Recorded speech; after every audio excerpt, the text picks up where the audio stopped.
नमस्ते दोस्तों, मेरा नाम शेषराज है और मैं एक शराबी हूँ। हाय हाय सभी को नमस्कार।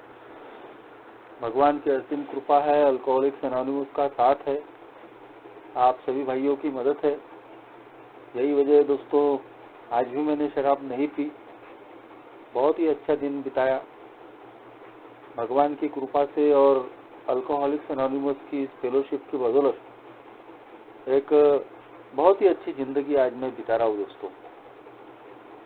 सबसे पहले पोखरा ग्रुप नेपाल का बहुत बहुत आभारी हूँ, जो बार बार मुझे अपने अनुभव साझा करने का मौका देते हैं। और इस बार भी दोस्तों मेरे 15 साल सात्विकता के पूर्ण करने का मुझे अपने अनुभव साझा करने का मौका दिया है। और टॉपिक भी बहुत ही रिलेवेंट है दोस्तों मेरे लिए, living life on life terms, जिंदगी की शर्तों पर जीना। दोस्तों ये बात इतनी भी आसान नहीं होती है दोस्तों, खास तौर पे मेरे जैसा अल्कोहलिक जो कंप्लीटली एक इगोस्टिक नेचर का व्यक्ति होता है,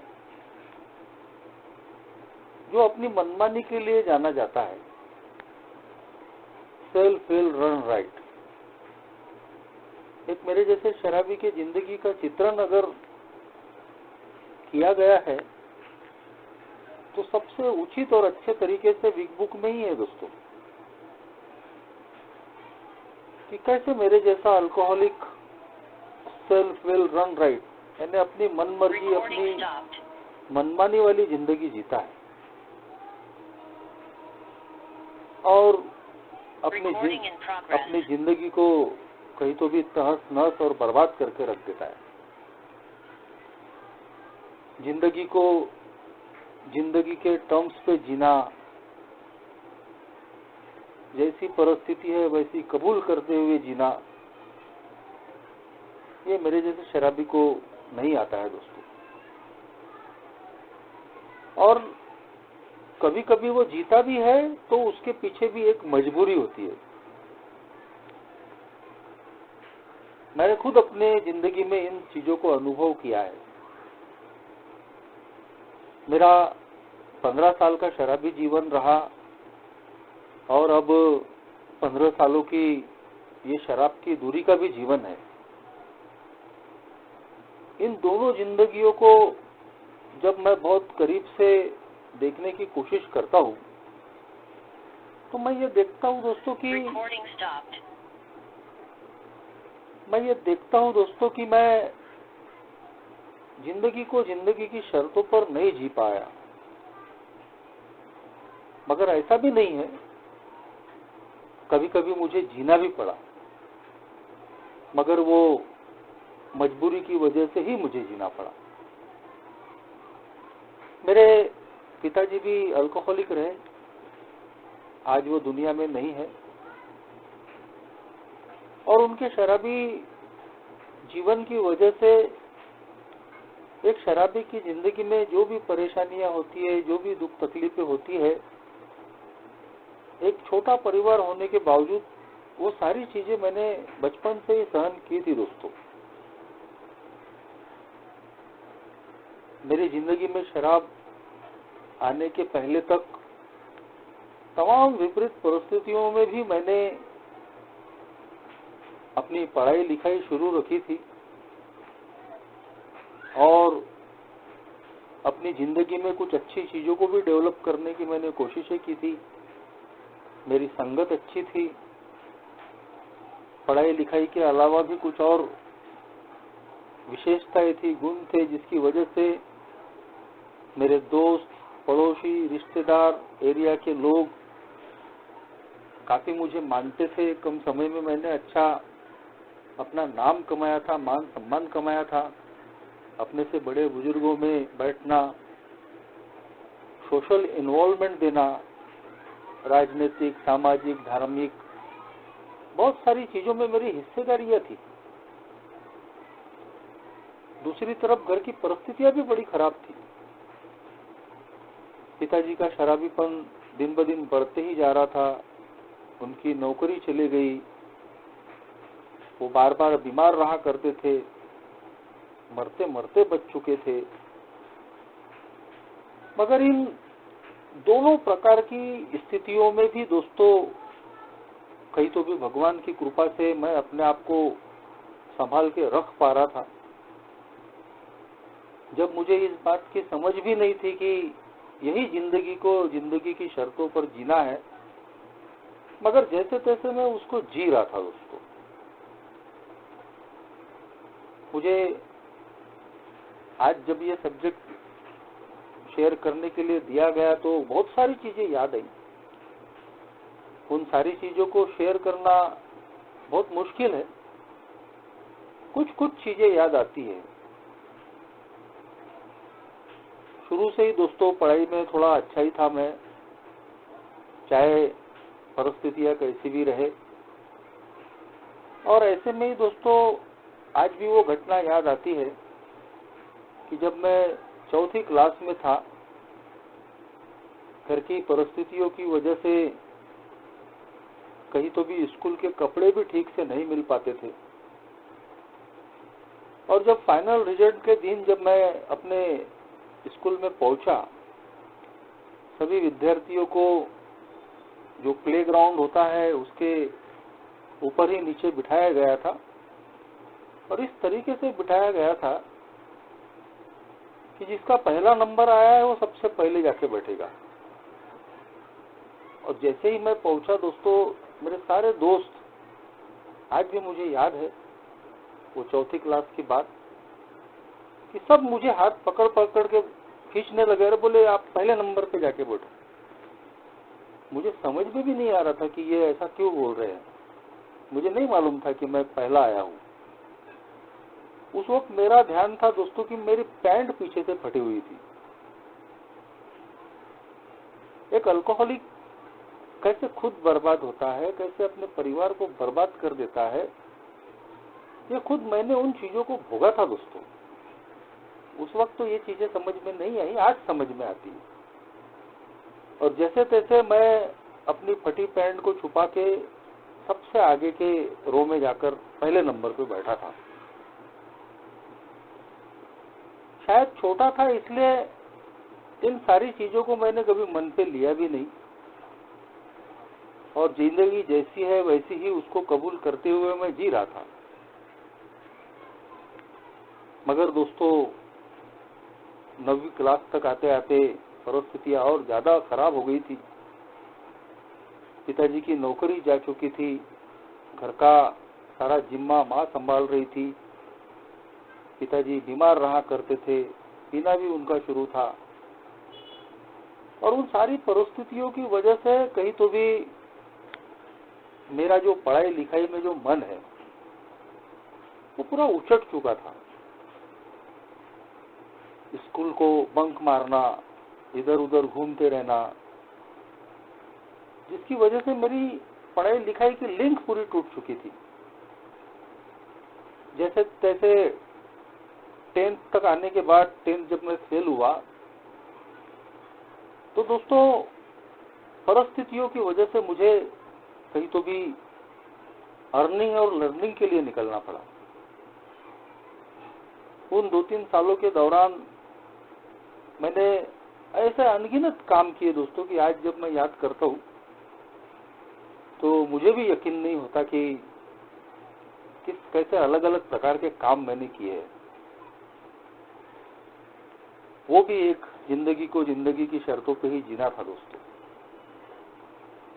लेकिन ये जो जीवन है दोस्तों, ये हमेशा दोस्तों टर्निंग पॉइंट लेते रहता है। और ऐसे टर्निंग पॉइंट मेरी जिंदगी में न जाने कितने आए,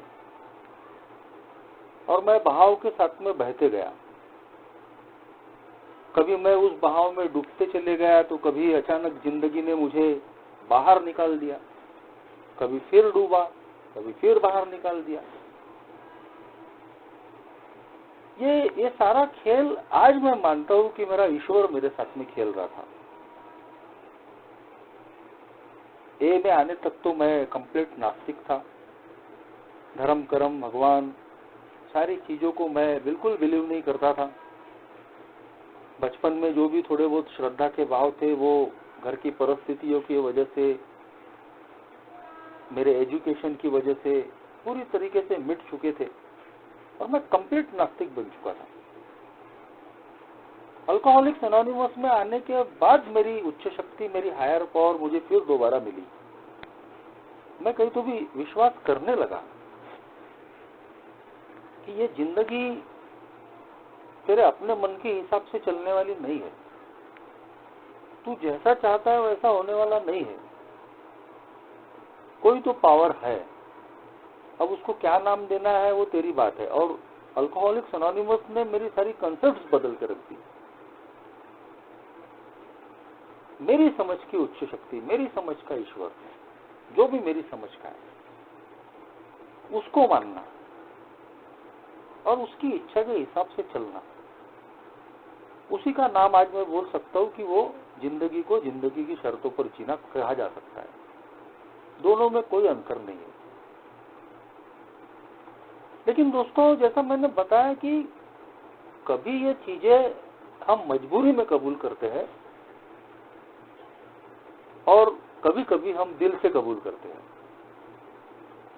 अल्कोहलिक्स एनोनिमस में आने के पहले जो भी मेरे साथ में उतार चढ़ाव आए, मैं बोल सकता हूं कि वो एक मजबूरी थी, क्योंकि ना समझ थी, ना अंडरस्टैंडिंग थी और मेरे पास में दूसरा तीसरा कोई ऑप्शन भी नहीं था। लेकिन आज ऐसा नहीं है। आज मैं इन चीजों को सोच समझ के और अपनी खुशी से स्वीकार करता हूं। मेरी जिंदगी में शराब की दूरी के साथ साथ एक जो चित्त शांति कायम रखने का जो जरिया है वो आज ये है दोस्तों कि जिंदगी को जिंदगी की शर्तों पर जीना। जैसी परिस्थितियां है वैसी उसको कबूल करते हुए जीना। एक ही शब्दों में बोला जाए तो जैसी ईश्वर की इच्छा है मानते हुए जीना। तेरी इच्छा, मेरी नहीं। तो दोस्तों, जैसे तैसे मैं 10th क्लास में पास हुआ, वो भी बड़ी खराब परिस्थितियों में, जबकि मेरी लिंक पूरी टूट चुकी थी पढ़ाई की। और अचानक दोस्तों कॉलेज में मेरा दाखिला हुआ और कॉलेज में जाने के बाद में पहली बार मेरी जिंदगी में शराब आई। 4 दोस्तों के साथ में एक दोस्त के घर में एक प्रोग्राम था, वहां पहली बार मजे की खातिर शराब पीने को मौका मिला और वहां से इस शराब के साथ में मेरा रिश्ता बंध गया दोस्तों। एक तरफ जहां मैंने शराब से बर्बाद होते हुए लोगों को देखा था, तो वैसे ही मैंने शराब पीकर मजा लेते हुए लोगों को भी देखा था। और इसीलिए मुझे लगा कि यार, जब पहली बार मैंने शराब पिया कुछ मुझे विशेष लगा नहीं, तो मुझे लगा कि यार कभी कभार अगर इसको लिया जाए तो कोई फर्क नहीं गिरता। पूरी दुनिया तो पी रही है। एक मन में ये भी विचार उभर के आ रहा था कि ये जो लोग जिस तरीके से शराब पीते हैं ना, इनको पीने का तरीका नहीं है। अगर शराब को सीमित मात्रा में पी जाए, कभी कभार पी जाए, ओकेशनली पी जाए, तो इसमें कोई दिक्कत नहीं है।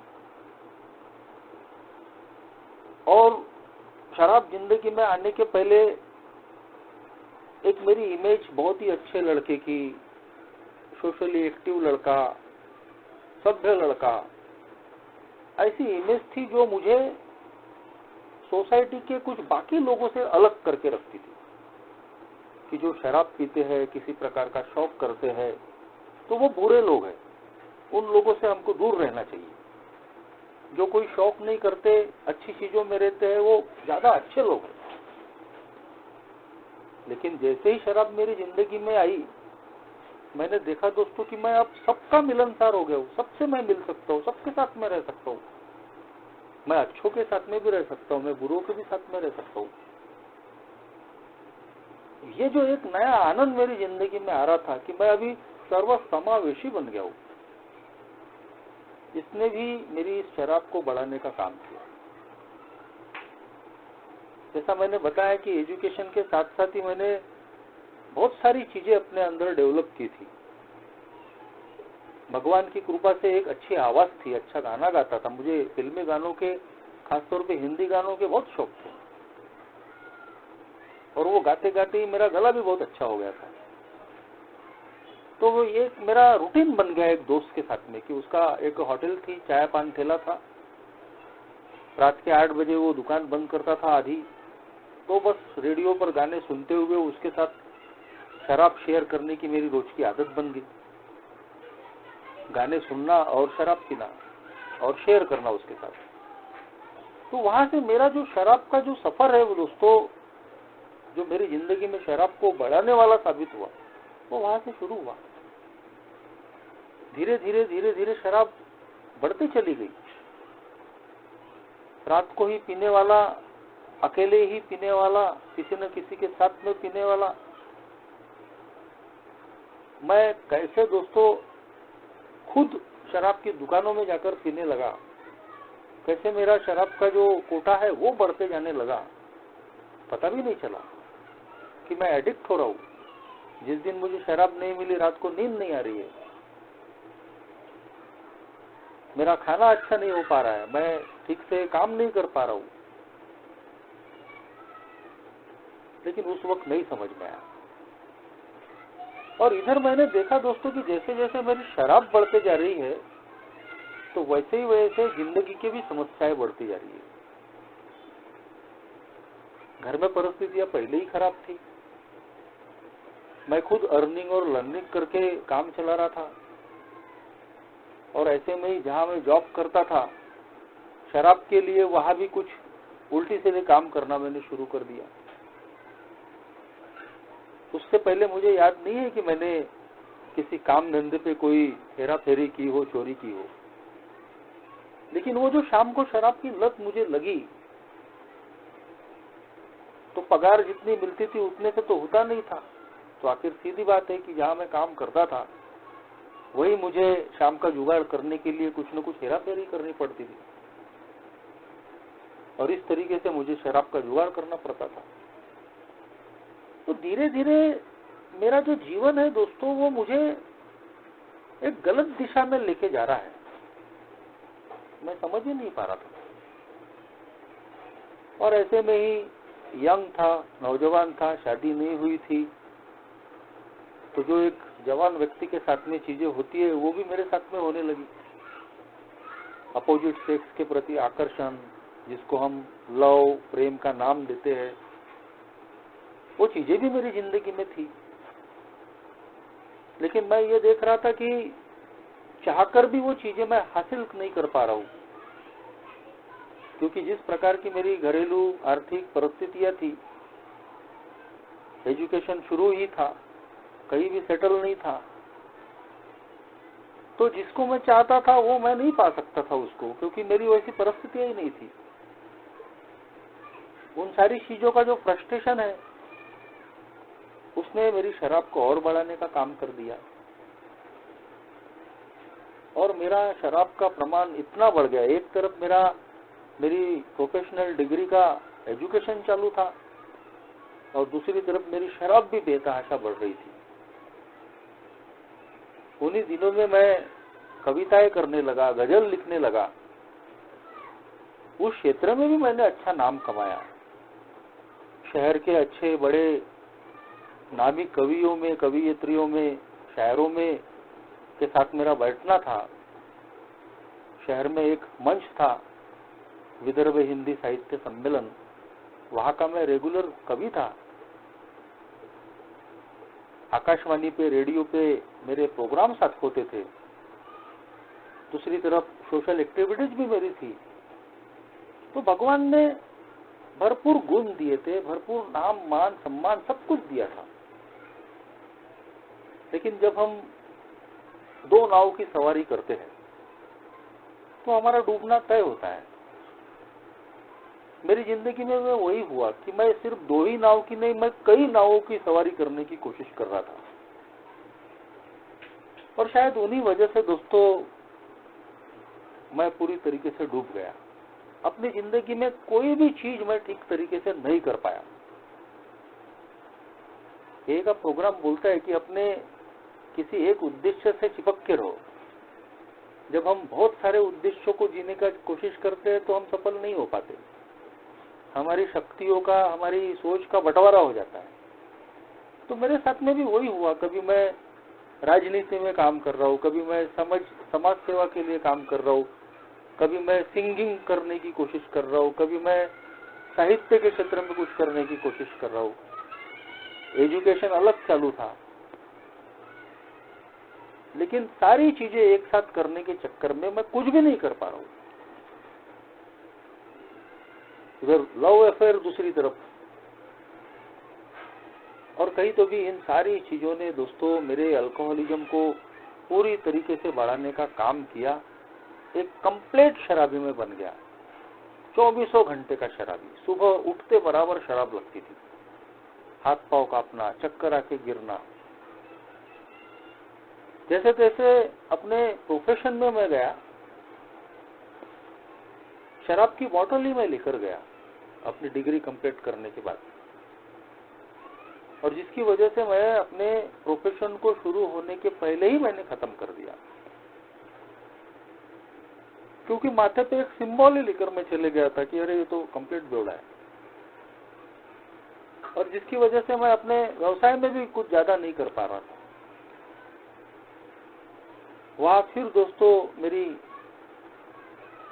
काम भावनाएं फिर जागी। एक अच्छी, मुझे लगता है कि 27-28 साल की उम्र में मैं प्रेम का शिकार हो रहा हूँ, जिस उम्र में लोग अपने जिंदगी पे, अपने काम धंधे पे ध्यान केंद्रित करते हैं, और उस समय अपने प्रोफेशन पे ध्यान केंद्रित करने की बजाय, अपनी परिस्थितियों को देखने की बजाय, मैं ऐसी चीजों में अपने आप को इन्वॉल्व कर रहा था कि किसी भी नजर से वो उसको सही नहीं कहा जा सकता था। अपने व्यावसायिक स्थल में मैं आकर्षण का शिकार हुआ, एक पागलपन का शिकार हुआ, और उसने भी मेरी शराब को बढ़ाने का ही काम किया। 2003 में दोस्तों मैं बीमार गिरा। मुझे डॉक्टरों ने बताया टीबी हो गई। 24 घंटे का शराबीपन, पूरी तरीके से हड्डियों का ढांचा, और लगभग मेरी रस्सी कटी चुकी थी। मगर दोस्तों भगवान की कृपा हुई कि उस 2003 की बीमारी में मैं बचा। लगभग मैं 5 महीने बेड रिडन रहा, और बाद के 6 महीने मुझे बैसाखियां लगी। बैसाखियों से चलना मुझे सीखना पड़ा। जैसे तैसे मैं बच गया, लेकिन उस बीमारी में कई तो मैं विचार कर रहा था कि यार चलो जो हो गया सो हो गया, अब यहाँ से एक नई जिंदगी शुरू करेंगे। जिस भी लड़की के प्रति मेरा आकर्षण था उसकी शादी हो चुकी थी, और मुझे लग रहा था कि अब वो तो प्रोफेशन में वापस आएंगी नहीं, अपने रास्ते बिल्कुल क्लियर है, अब अपन अपनी नई जिंदगी शुरू करेंगे। लेकिन अल्कोहलिक्स एनोनिमस में आने के बाद समझ में आया कि मैं एक भावनात्मक रूप से सिर्फ कमजोर इंसान ही नहीं हूं, मैं भावनात्मक रूप से बीमार इंसान हूं, इमोशनली सिक। ये मेरी आध्यात्मिक बीमारी का बहुत बड़ा पहलू है कि एक अल्कोहलिक इमोशनली सिक होता है। अपनी भावनाओं को संयमित रखना उसको नहीं आता, और वही मेरे साथ में हुआ। 2003 की उस लंबी बीमारी से उठने के बाद मैं अपने काम धंधे पे लौटा, और मैंने देखा कि जिसके बारे में मैं सोच रहा था कि उस लड़की की शादी हो गई, अब वो वापस नहीं आएगी, वो फिर एक बार मेरी नजर के सामने में दिखी, और मेरी कमजोरियां सामने आ गई। आज मैं उनको पहचान पाता हूँ। मैं फिर एक बार पागलपन का शिकार हुआ। और दोस्तों एक अच्छी खासी उम्र में एक अच्छे प्रोफेशन में रहने वाला इंसान फिर वो अपने कल्पना लोक में जाके उठ पटांग चीजें सोच रहा है, उठ पटांग हरकतें कर रहा है, और फिर जो चीजें हासिल नहीं हो पा रही है तो फिर शराब का सहारा ले रहा है। जो फ्रस्ट्रेशन पैदा हो रहा है वो जीवन में और शराब को बढ़ाने का काम कर रहा है। तो मेरे जिंदगी में दोबारा शराब आई और दोस्तों फिर मेरे हाल पहले से और ज्यादा बदतर हुए। और अब जो बर्बादी का मंजर था वो ऐसा था दोस्तों कि आज याद करता हूं तो सिहर जाता हूं। चक्कर आके गिरना, हाथ पांव टेढ़े हो जाना, वजन 35 किलो का, आर्थिक स्थिति तो पूरी तरह से खराब ही थी। घर के लोगों ने अब मरने के लिए छोड़ दिया था क्योंकि वो पूरी तरीके से परेशान हो चुके थे। दोस्त, रिश्तेदार, पड़ोसी, जिन लोगों ने मेरी केयर की थी, थोड़ी बहुत मेरे से प्रेम सहानुभूति थी, बहुत समझाने का, मेरी शराब को बंद करवाने का बहुत उन्होंने कोशिशें की थी, लेकिन जब उन्होंने देखा कि ये फिर दोबारा शराब पी रहा है मरते मरते बचने के बाद, तो आखिरकार दोस्तों उन्होंने मुझसे नफरत करनी शुरू कर दी थी। मैंने लोगों की नजरों में अपने लिए नफरत देखी थी। ये क्या आदमी है यार, अभी मरते मरते बचा है और फिर दोबारा दारू पी रहा है। इसके घर के लोग किस प्रकार से जी रहे, कितनी तकलीफों से जीवन निकाल रहे हैं। लेकिन मेरे जैसा एक सेल्फिश इंसान, big book chapter 5 how it works में पेज नंबर 62 में लिखा है, सेल्फिशनेस एंड सेल्फ सेंटर्डनेस, ये रूट कॉज है हमारे ट्रबल के। यानी हमारा स्वार्थीपन और हमारी आत्म केंद्रितता हमारी बर्बादी की जड़ है। मैं अपने अल्कोहलिज्म को ये दोनों चीजें बिल्कुल बोल सकता हूँ कि मेरी जो बर्बादी हुई वो मेरे स्वार्थीपन की वजह से और अपने आत्म केंद्रितपन की वजह से हुई कि मैं ही मैं हूँ, सब संभाल लेंगे, अपन बाकी लोगों से अलग है, आई एम डिफरेंट। शराब बढ़ भी रहा, नहीं अपना बाकी के लोगों के जैसा नहीं, अरे अपन तो कभी भी बंद कर देंगे, कभी भी ठीक कर देंगे। सेल्फ विल रन राइट, अपनी मनमानी भरी जिंदगी जीना, जिंदगी की शर्तों को, जिंदगी के जीवन को जिंदगी की शर्तों पे जीना आया ही नहीं उस वक्त। जैसी परिस्थिति है वैसी कबूल कर ही नहीं पाया और नहीं कबूल कर पाया, इसीलिए फ्रस्ट्रेशन का शिकार होते रहा बार बार, और वही फ्रस्ट्रेशन मुझे दारू की तरफ लेके जाते रहा। मगर दोस्तों फिर एक बार भगवान की कृपा हुई। 2007 इसी अगस्त में अल्कोहलिक्स एनोनिमस का मैसेज मिला, और वो भी एक अल्कोहलिक दोस्त की वजह से मिला जो हम साथ में ही शराब पिया करते थे। एक जैसा हमारा शराबीपन था, एक ही एरिया में रहते थे। 2 महीने से वो दिखा नहीं था, और 2 महीने के बाद में जब वो दिखा, शराब से दूर था, अच्छा दिख रहा था। उस दोस्त का मैं आभारी हूँ। अल्कोहलिक्स एनोनिमस का प्रोग्राम ही ये मिरेकुलस है दोस्तों कि पहले ही दिन आया व्यक्ति भी कैरिंग द मैसेज करना शुरू कर देता है। क्या फीलिंग है पता नहीं, उसको लगता है कि यार मेरी जिंदगी अच्छी हुई है या हो रही है तो दूसरे की भी होनी चाहिए। कई लोग पहले दिन से ही कैरिंग द मैसेज शुरू कर देते हैं, अरे यार मैं फलानी जगह गया था, वहां बहुत लोगों की शराब बंद हुई है, मेरे भी बंद होने के चांसेस है, तुझे चलना है तो तू भी चल। ऐसे लोगों को मैंने देखा हूं। ये एक ही प्रोग्राम का मिरेकल है। मेरे दोस्त ने भी 2 ही महीने हुए थे, मगर उसने भी कैरिंग द मैसेज शुरू कर दिया था। मेरे पहले भी कुछ लोगों को उसने मैसेज दिया होगा और मुझे भी दिया, मगर शुरू में कुछ दिन मैंने भी इनकार किया, एकदम से मैं तैयार नहीं हुआ। भरोसे की, विश्वास की कमी होती है। लेकिन उस वक्त मेरी स्थिति ऐसी थी दोस्तों कि मेरे पास में और दूसरा तीसरा कोई रास्ता नहीं था। अल्कोहलिज्म ने मुझे चारों खाने चित कर दिया था, घुटनों पे मैं आ गया था, और साफ साफ दिख रहा था कि यदि अब मैं नहीं रुका तो मरना तय है। एक बार मरते मरते बच चुके हैं, और अब अगर नहीं रुके तो फिर कोई चांसेस नहीं है। अकाली मौत और पागलपन, तो इनसैनिटी, मैं अपने अल्कोहलिज्म की जिंदगी को एक पागल जिंदगी घोषित करता हूँ। आज भी वो सारी चीजें याद आती है, तो क्या क्या पागलपन कर कर मैं आया हूँ, आज सब याद आते हैं दोस्तों। कोई पत्थर मारने वाला ही पागल नहीं होता। अपनी जिंदगी में क्या सही है क्या गलत है इसका जो फैसला नहीं ले सकता, वो आदमी पागल नहीं है तो क्या है।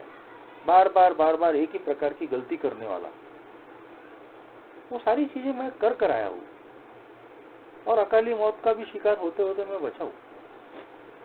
और इसीलिए दोस्तों मैंने अल्कोहलिक्स एनोनिमस का दामन थामा। आज भगवान की बहुत बड़ी कृपा है। अल्कोहलिक्स एनोनिमस का मैं बहुत बहुत आभारी हूँ कि पहले ही दिन से दोस्तों, आज 15 साल हो चुके हैं, 15 अगस्त को मुझे फिर दोबारा पीछे पलटकर देखने की आवश्यकता नहीं पड़ी। इस एक ही फेलोशिप ने, इस एक ही प्रोग्राम ने पूरी तरीके से मुझे बदल के रख दिया। मेरे जैसे एक घमंडी इंसान को, एक हेकड़ इंसान को, एक मुजोर इंसान को, किसी की नहीं सुनने वाला एरोगेंट, अपने ही आप की दुनिया में जीने वाला, अपने आप को ही दुनिया का भगवान समझने वाला जमीन पर ला दिया, सिखा दिया दोस्तों ये जिंदगी क्या है और जिंदगी को जिंदगी की शर्तों पे कैसे जीना। शुरू में मजबूरी में ही सही मैंने स्वीकार किया, जान बचाना था। इसीलिए दोस्तों अल्कोहलिक्स एनोनिमस में मैं आते रहा। मैंने बताया कि मैं कंप्लीट नास्तिक बन चुका था, लेकिन अल्कोहलिक्स एनोनिमस में आने के बाद यही सारी चीजें सुनने को मिल रही थी। रोज मीटिंग में प्रार्थना से मीटिंग की शुरुआत हो रही है, भगवान, ईश्वर, प्रभु, गॉड। लेकिन मैंने इन चीजों को ए में आने के बाद रेजिस्ट नहीं किया, क्योंकि मैं जानता था कि अगर मैंने यहाँ अपना दिमाग लगाया, अपनी अक्ल होशियारी मैंने लगाई, तो जान जाने वाली है। मेरे पहले आए हुए लोगों ने भी कहा, आते रहो, अपने कान खुले रखो, ओपन माइंड रखो, जो चीजें नहीं समझ में आ रही, जो नहीं पट रही है, उनको छोड़ दो, खुले मन से सुनो, धीरे धीरे सारी चीजें समझ में आएंगी। और दोस्तों जान बचाने के ही डर से मैं ए में आते रहा और धीरे धीरे सारी संकल्पनाएं समझ में आने लगी। जो मेरी रिकवरी सोब्राइटी में रुकावट बन सकती थी, वो चीजें भी धीरे धीरे क्लियर होने लगी। शायद इसीलिए ए में बोलते हैं कि शुरुआत के 90 डेज हमको रेगुलर आना जरूरी है। कई प्रकार के सवाल, कई प्रकार की सोच हमारे मन में चलते रहती है, लेकिन यदि हम कुछ अरसा ए में बिताते हैं, जल्दबाजी में निर्णय न लेते हुए, जैसे जैसे हमारा अल्कोहलिक फॉग कम होता है, धुंध कम होती है, चीजें समझनी शुरू होती है। सिर्फ आते रहना पड़ता है। तो मैं भी यहाँ आते रहा।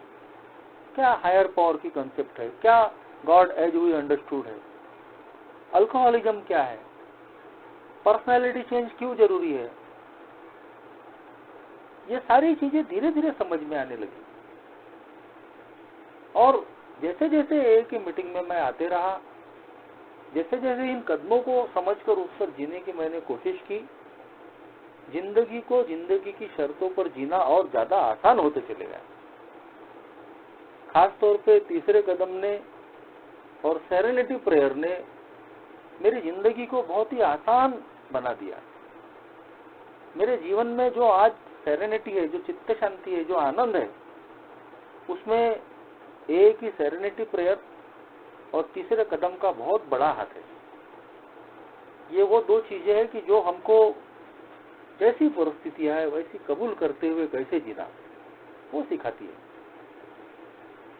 जब मैं ए में आया था, मेरी शादी नहीं हुई थी, बराबरी के दोस्तों की शादियां हो गई थी, सेटल हो गए थे, बाल बच्चे वाले हो गए थे।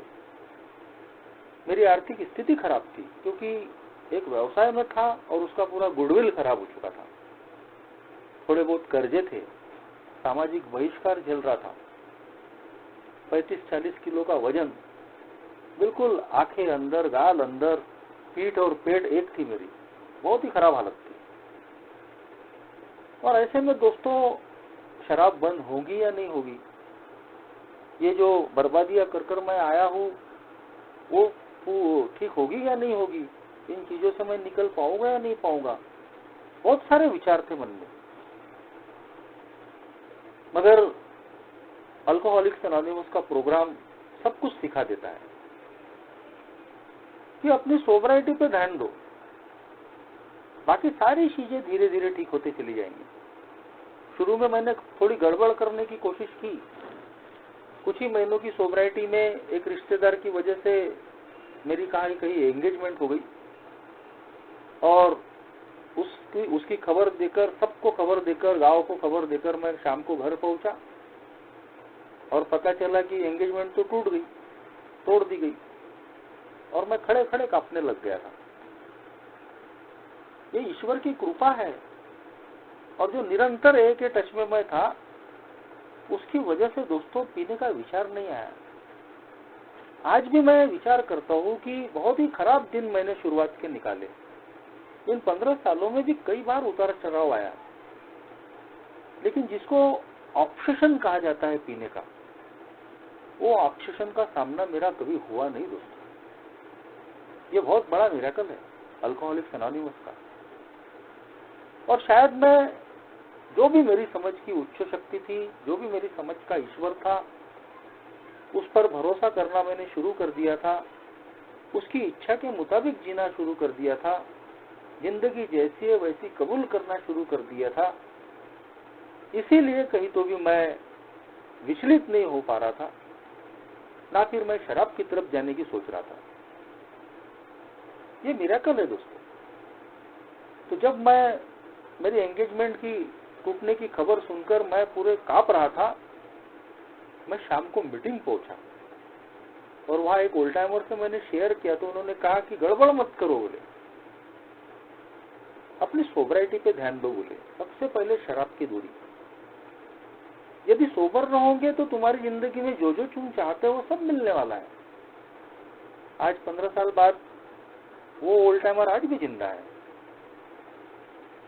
करीब करीब 34-35 सालों से सोबर है वो, और उनकी बोली हुई बात आज कितनी सही हो जाती है कि यदि मैं गड़बड़ करता, भौतिक चीजों के पीछे भागता, अपनी मनमानी करने की कोशिश करता, तो हो सकता था कि मैं अपनी सोबराइटी गवा सकता था।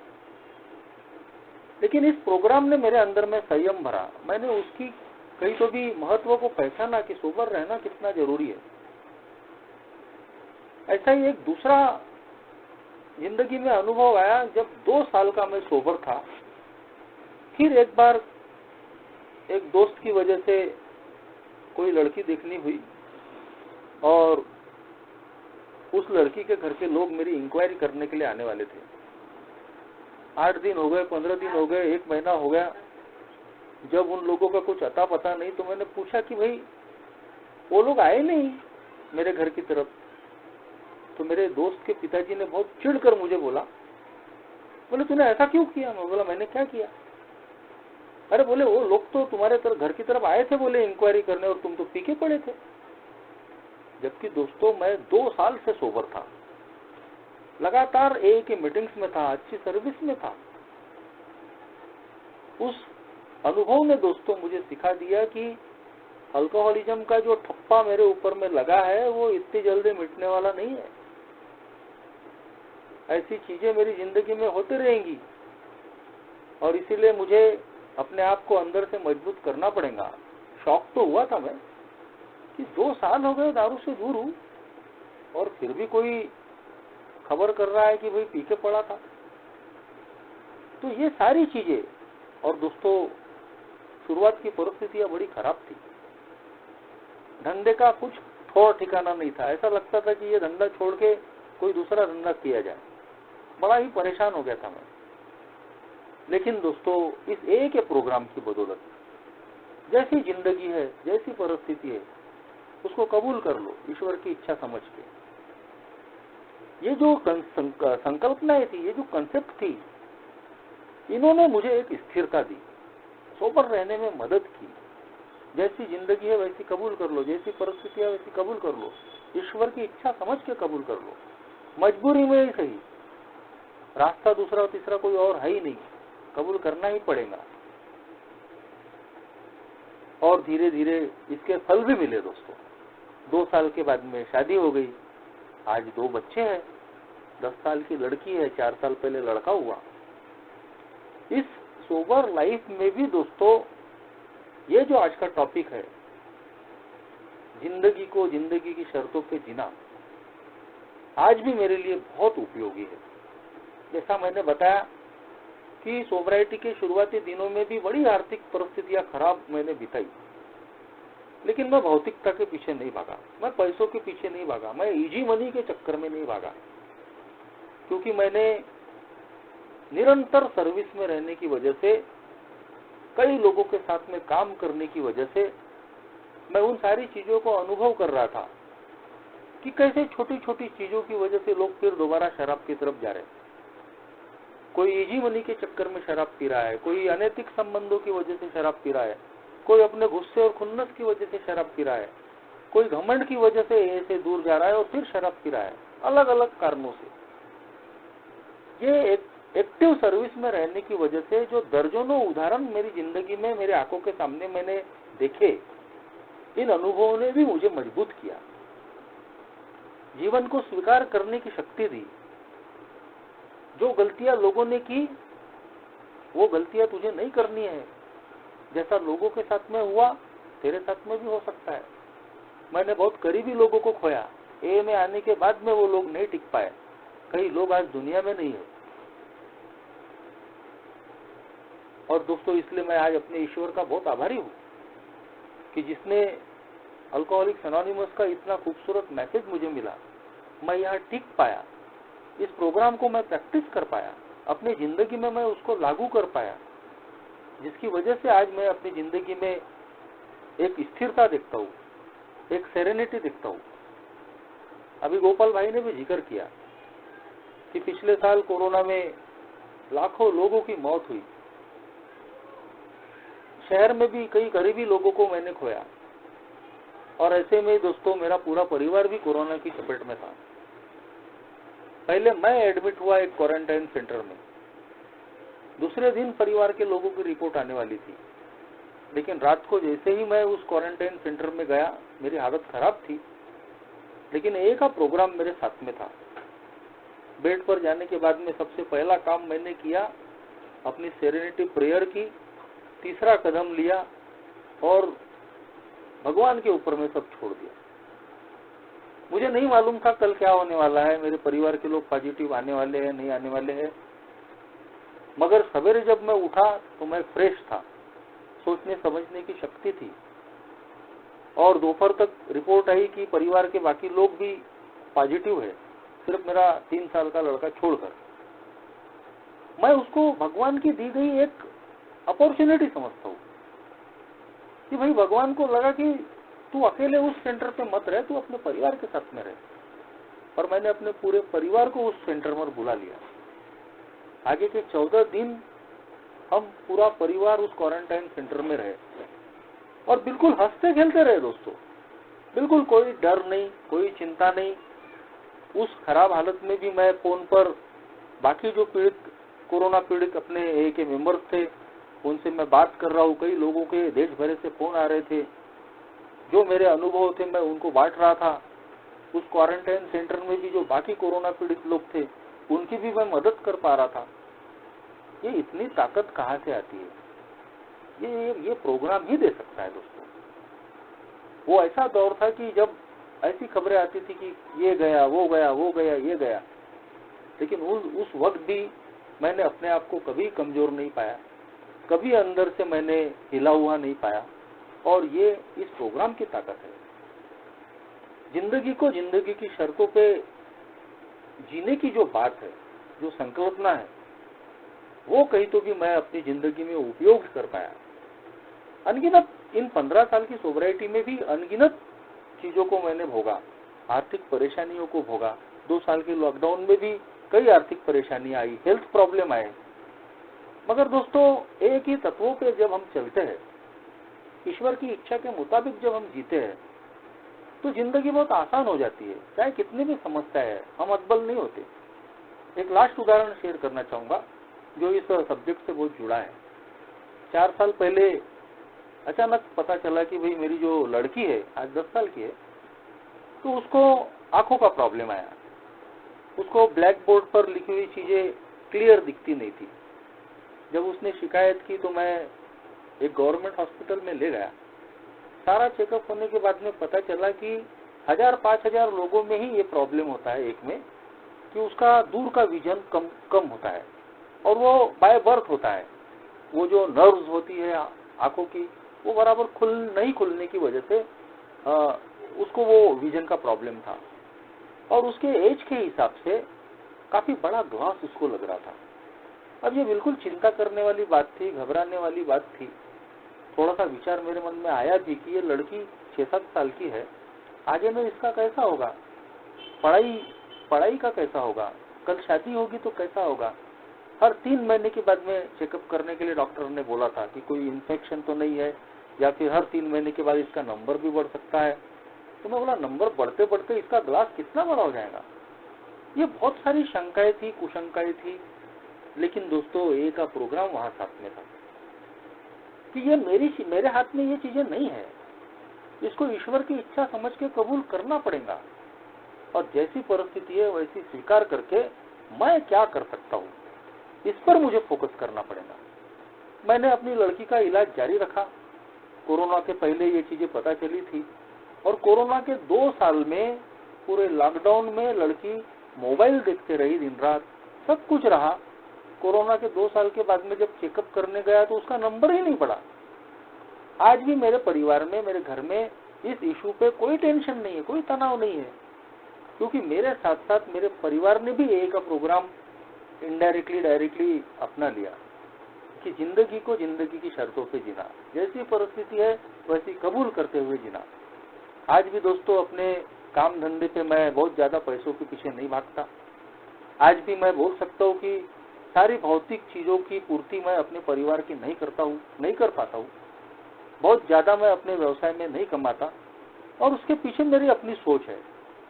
मेरे लिए सोबराइटी कम फर्स्ट और एक सुकून भरी जिंदगी, एक सुखमय जिंदगी।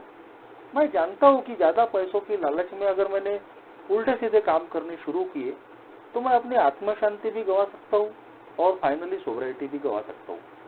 भगवान मुझे ठहर ठहर के देता है, रुक रुक के देता है और ये सारी चीजें जो है वो मेरे अंदर एक पैशन पैदा करती है, एक संयम पैदा करती है। Emotional sobriety next frontier. शराब की दूरी मिल चुकी है, फिजिकल सोबराइटी मिल चुकी है, लेकिन ए का प्रोग्राम बोलता है, हमारे बिल डब्ल्यू बोलते हैं को founder, next frontier emotional sobriety. भावनात्मक स्थिरता, संयमशीलता मेरे लिए बहुत जरूरी है।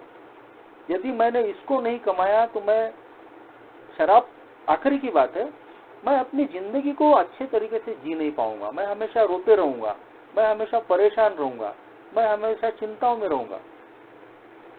और इसीलिए दोस्तों जब हम जिंदगी को जिंदगी की शर्तों पे जीना शुरू करते हैं, ईश्वर की इच्छा समझ के जैसी परिस्थिति है वैसी कबूल करके जीते हैं, तो हर परेशानियों में, हर परिस्थितियों में हम संयमित रहते हैं, हंसते रहते हैं, रोने वाली चीज हमारी जिंदगी में नहीं रहती और हम इस जिंदगी का सही मायने में आनंद उठा पाते हैं। आज वो आनंद आप लोगों की बदौलत, ईश्वर की बदौलत में उठा रहा हूँ। आप लोगों ने मुझे सुना, बहुत बहुत धन्यवाद। Thank you.